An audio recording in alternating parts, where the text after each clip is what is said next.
নীলফামারীতে vote কেন্দ্রের গোপন বুথে সিল মারা ব্যালট নিয়ে ছবি তুলে ফেসবুকে পোস্ট দিয়েছেন জেলা ছাত্রলীগের সাধারণ সম্পাদক মাসুদুর রহমান মাসুদ।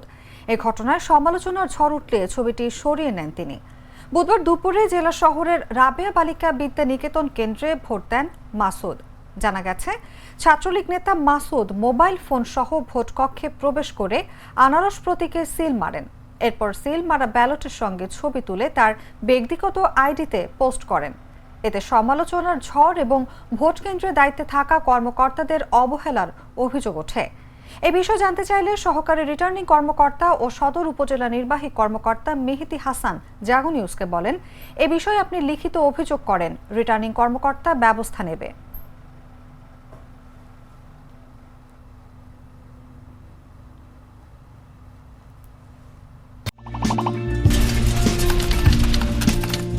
you